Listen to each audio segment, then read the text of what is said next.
वो हम सिर्फ क्या चलिए, वो तो बात मैं ये जानना चाहता हूं कि प्रशांत भूषण जी के खिलाफ जो कंप्लेन हुआ 2009 में, फिर 2022 में ये मामला खुला, और उस खुलने के बाद ये एक्सेप्ट भी हो गया, हियरिंग भी हो गई, अदालत ने स्वीकार भी कर लिया उनके सारे हाँ, कंप्लेन को, तो उसके बाद एक्शन क्या हुआ?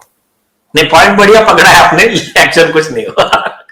अरे तो जज क्यों आपने तो बोल लिफाफा ले लिया और बंद कर दिया, ठीक है अब आप जाइए, हो गया, ठीक है, हम इसको हाँ, क्लोज कर देते हैं।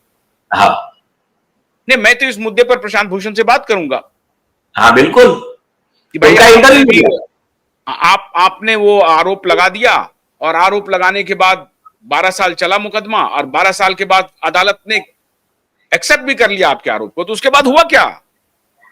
नहीं नहीं, फिर क्या होना क्या है फिर आप समझे नहीं, उस उतना जाने की हिम्मत करने के लिए फिर बहुत अलग टाइप के जज लगते हो, अलग माहौल लगता है फिर। तो इसीलिए तो हम चाह रहे हैं ना कि नया कोर्ट जजेस के खिलाफ कार्रवाई के लिए एक स्पेशल कोर्ट का ट्रिब्यूनल बनना चाहिए। अच्छा, अब आपने जो आरोप लगाया है, आप ये कह हाँ, रहे हैं कि ये मामला असल में, ये जो नोटिस है वो मेरे खिलाफ नहीं है, ये नोटिस असल में जस्टिस रेवती मोहिते डेरे के खिलाफ है। आपकी बात से यस, मैं सहमत हो जाता हूं। तो आप कौन सा सबूत, आप ठीक है, मैं सारे सबूत के बारे में नहीं पूछ सकता हूं आपसे, क्योंकि वो आपका प्रेरोगेटिव है, आप अदालत में देंगे। लेकिन क्या आपके पास वो सारे आधार हैं जिस आधार पर आप कोर्ट को ये कन्विंस कर सकें कि जस्टिस मोहिते देरे के खिलाफ जो आपका कंप्लेन है वो स्टैंड करता है, और जस्टिस बाकी 5 जज आपके इससे कन्विंस हो जाएंगे? मैंने एफिडेविट दिया है और दूसरा एफिडेविट दूंगा सारे सबूत के साथ और वीडियो रिकॉर्डिंग के साथ कि किस तरह से जस्टिस रेवती मोहिते डेरे ने अपने पद का दुरुपयोग किया है, कोर्ट के रिकॉर्ड में फोर्जरी की है, परजुरी की है, फ्रॉड ऑन पावर किया है, न्यायिक बेईमानी जिसको बोलते हैं जुडिशियल डिसऑनेस्टी की है। ये पूरे देकर अब एफिडेविट पे दूंगा ना, तो अगर मेरा गलत रहा तो फिर मेरे खिलाफ में कंटेम्प्ट छोड़ो परजुरी भी चलेगा, 7 साल की सजा भी हो सकती है। तो मैं ऐसा एफिडेविट देने वाला कि मेरे खिलाफ कार्रवाई करो अगर ये झूठा है तो। और नहीं तो आपको मैं जब बताता हूं। जब हाँ, तो मैं हाँ, नहीं, जब बताता मैं हूं क्या क्या क्या मैंने जो सबूत है बता। हाँ, मैं सबूत मैं आपसे पूछता हूँ सबूत, क्योंकि ये बहुत महत्वपूर्ण मसला है। जब मैंने जो आर्टिकल पढ़ा, उस आर्टिकल में तो ऐसा लग रहा है कि आप सीरियल ऑफेंडर हैं, और आप झूठ, फ्रॉड, मक्कारी, ठगी सब करने वाले एडवोकेट हैं, इस तरह का आर्टिकल दिया जा रहा है। इस तरह से राइट अप लिखे जा रहे हैं। जो जज को खुशी, चुनौती दे रहा हो, जो एफिडेविट पे सबूत पेश कर रहा हो, उसकी रिपोर्टिंग इस तरह, ताकि उसको जज को गार्ड कर दिया जाए, क्योंकि 5 जजों की बेंच ने उनको नोटिस भेज दिया है। अब आप कह रहे अरे हैं उनको इस बात में लिखना चाहिए ना उनको। नहीं, जो आपके खिलाफ क्या इसलिए ये मामला हो रहा है क्योंकि आपने दिशा सालियान के मुद्दे को उठाया, नहीं ठीक, और उसका असर है पहले ना। ही दिन आपने कहा कि दिशा सालियान के मुद्दे को जस्टिस रेवती मोहिते डेरे की अदालत में सुनवाई नहीं हो सकती। नहीं, उसका भी वन ऑफ द पार्ट इसमें असर है।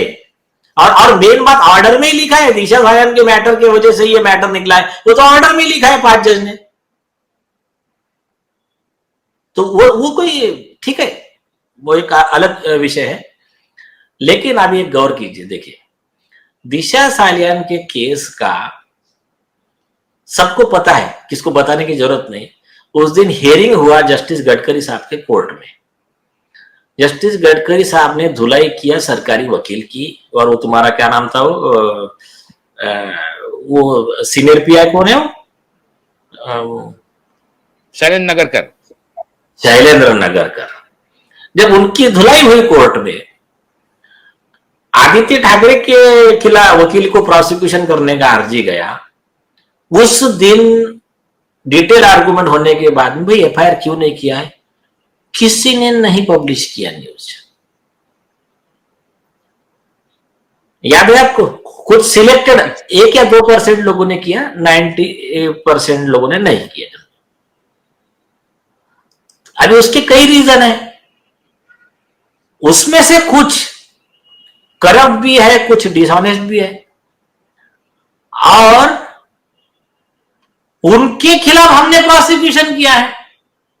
तो एक गौर कीजिए, मेरे आरजी में क्या लिखा है वो पब्लिश नहीं कर रहे, कोर्ट ने नोटिस दिया वो पब्लिश कर रहे, कोई बात नहीं, नोटिस दिया पब्लिश कर रहे। मैंने आरजी दाखिल किया है 300 पेज का, उसमें 40 प्रेयर 50 प्रेयर है कि ये जज के खिलाफ ये कार्रवाई करो वो करो, उसके बारे में किसी ने पब्लिश नहीं किया। तो आप समझ लो ये किस तरह से ये मीडिया की बेईमानी चल रही है, पर चलते रहता है, आप समझे नहीं। ये ऐसा negative publicity is also publicity, ये तो हमारे फायदे का है। उससे कम से कम कॉग्निजेबल तो होगा ना, हमारे बारे में लोग लिख रहे हैं कि हाँ देखो नीलेश ओझा को 5 जज ने फिर से कंटेम्प्ट का नोटिस दिया था, विषय आ रहा है ना चर्चा में। तो ये चर्चा में आने के बाद में कॉमन मैन चेक करेगा ना कि क्या है भाई इसका, तब उसको सच मालूम पड़ेगा। तो ये एक्चुअली में हमारे फायदे का है, इसमें कोई गलत मुझे अब क्या है, सिस्टम में करप्शन ज्यादा है तो ऐसे दलाल भी ज्यादा है, बेईमान भी ज्यादा है, चाहे वो मीडिया हो, चाहे वो जुडिशरी हो या कुछ भी हो। तो जहां सब ऐसे बेईमान लोग हैं तो वो लोग कुछ गलत करते होंगे तो उनकी लॉबी उनको हेल्प करती होंगी, तो उनको अनकंफर्टेबल हो जाते हैं हमारे वजह से, तो वो ट्राई करते हैं हमको दबाने का। लेकिन क्या है, जितना दबाएंगे उतना बाउंस बैक होगा, तो ये चलते रहता है।